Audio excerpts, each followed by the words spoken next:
Hello dear students, welcome to your English class. So we have completed our story Robinson Crusoe Discover a Footprint. Now it's turn to do the question answers, meaning and the exercise part of the story. So as you all know, we are going to do the meanings and question answers in notebook and other exercise in the, questions of exercise in the book itself. So open your notebook and give the heading. First write the name of the chapter okay सबसे पहले आपको unit लिखना है. Unit कौन सी है? Then you have to write the name of the chapter that is Robinson Crusoe discover a footprint. Next give the heading meanings. Okay now let's start the meanings. First is savages, wild people in primitive state. Savages कौन होते हैं? जो जंगली लोग होते हैं ना, जो आदिवासी होते हैं, जो जंगलों में रहते हैं, ट्राइब्स हम कह सकते हैं, तो those are savages. Next is mainland. Mainland मतलब जो छोटी लैंड जिसका पार्ट होती है, जो बड़ी लैंड होती है उसे मेन लैंड कहा जाता है. Okay, large continuous extent of land. Next is wandered. Wandered means go from place to place without a definite route, means यहाँ वहाँ घूमना. Next is bolder. Bolder means more confident. And last one is inhabited means occupied or dwelled in, means where you start living. Okay, a place where you start living, that is inhabited. Clear? Next we are going to write the question answers. Now first give the heading, answer the following questions. The first question, what made Robinson Crusoe think that the print on the ground was footprint? Robinson Crusoe को ऐसा क्यों लगा कि जो print है ground पर वो footprint है, किसी के पैरों के निशान हैं. Robinson Crusoe thought that the print was a footprint because it had toes, heel and all parts of human foot. मतलब ह्यूमन का फुट, इंसान का फुट कैसा होता है, वो सारे पार्ट्स उस फुटप्रिंट में दिखाई दे रहे थे, इसीलिए उसे लगा कि ये किसी का फुटप्रिंट है. Why was Robinson afraid when he looked at the bushes and trees? जब रॉबिन्सन ने bushes और trees को देखा तो वो डर क्यों गया? He was afraid because he mistook every bush and every tree to be a man. वो उसे डर लग रहा था क्योंकि उसे लग रहा था कि जो हर पेड़ हर झाड़ी कोई इंसान है जो उसे फॉलो कर रही है.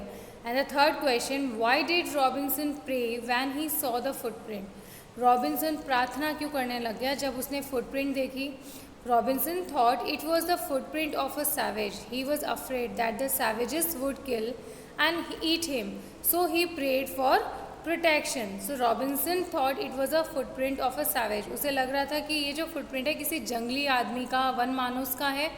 ही was afraid that savages would kill and eat him. और उसे डर लग रहा था कि जो सैवेजेस हैं, जो जंगली आदमी हैं, वो उसे मारकर खा जाएंगे. सो ही प्रेड फॉर प्रोटेक्शन. इसीलिए वो अपनी सुरक्षा के लिए भगवान से प्रार्थना कर रहा था. Okay, so these are the 3 question answers. Okay, and now you have to open page number 54. Open page number 54. So page number 52 और 53 पे जो क्वेश्चंस हैं ऑलरेडी मैं आपको एज अ होमवर्क दे चुकी हूँ. Okay, now page number 54, fill in the blanks with correct word. So here you have to add the conjunctions in the blanks. ये जो words है ना, and, but, because, so, हम पढ़ चुके हैं. ये कौन से words होते हैं? ये conjunctions word होते हैं. conjunction word क्यों use करते हैं? जब हम दो words या किसी sentence को join करते हैं ना, तब हम conjunction words use करते हैं. Okay, so the first one is I was frightened dash curious. I was frightened but curious. Okay, next is I decided to go to the beach dash I went along the water's edge.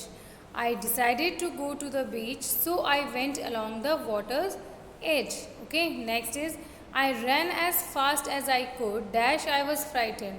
I ran as fast as I could because I was frightened. मैं इतना जोर से, जितना तेज़ भाग सकता था उतना तेज़ भागा. क्यों? क्योंकि मैं डर गया था. I was tired dash confuse. I was tired and confuse. मैं टायर्ड भी था और कन्फ्यूज भी था. So this is how we have fill the blanks with the conjunction words. Okay, now the next is a write a story on a strange footprint. Okay, where did you see the foot, here you have to write a story. Where did you see the footprint? What sort of day was it? Did you see them at night? What happened when you followed the footprints? What did you see? What happened then? सो ये पूरी story, ये जो points आपको दिए गए हैं, इनको consider करके, इनको ध्यान रख के फिर आपको स्टोरी लिखनी है. Okay, so I have written the story for you students. So let's begin. So first is where did you see the foot. सबसे पहले आपको बताना है कि आपने फुटप्रिंट कहाँ देखा. What sort of day it was? You have to mention the day, whether it was evening or morning or noon time. Okay. Did you see them at night? क्या आपने वो रात को देखे थे? What happened when you followed the footprints? क्या हुआ जब आपने उन footprints को follow किया? What did you see? आपने क्या देखा? What happened then? फिर क्या हुआ? So ये सारी चीज़ें मिलाकर आपको एक स्टोरी बनानी है, जिनमें आपको उस स्टोरी में इन क्वेश्चंस के आंसर्स होने चाहिए. Okay, so first is the title of the story. जब हम कोई भी स्टोरी लिखते हैं स्टूडेंट्स, तो first we have to give the proper title. Story on strange footprints. Okay, next is आप और भी कुछ लिख सकते हैं, जैसे सीक्रेट फुटप्रिंट्स है ना, मिस्टीरियस फुटप्रिंट्स, कुछ भी लिख सकते हैं. हेडिंग आप अपने हिसाब से लिख सकते हो. Okay, one day I was sitting alone in a part of track was muddy. Suddenly I saw footprints being made on the mud. I followed the footprints, but there was none. New footprints were appearing as if someone was walking away, whether it was a ghost or an invisible man. I could not decide. Then I came back. Okay, came back. So one day I was sitting alone in the park. So एक दिन मैं park में अकेला बैठा था. A part of track was muddy. मतलब रास्ते का एक पार्ट जो है थोड़ा मडी था, ज़्यादा मिट्टी कीचड़ टाइप ऐसे था. Suddenly I saw footprints being made on the mud. तभी अचानक मैंने देखा कि मड पे, मिट्टी पर किसी के पैरों के निशान हैं. आई फॉलोड द फुटप्रिंट्स. मैंने उन फुटप्रिंट्स को फॉलो किया, मतलब उसके पीछे पीछे गया कि ये फुटप्रिंट्स कहाँ तक जा रहे हैं. Okay, and next I followed the footprints but there was none. लेकिन कोई नहीं था. New footprints were appearing as if someone was walking away. और नए नए फुटप्रिंट्स मुझे नज़र आ रहे थे, ऐसा लग रहा था जैसे कोई चल रहा है. Whether it was a ghost और एन इनविजिबल मैन.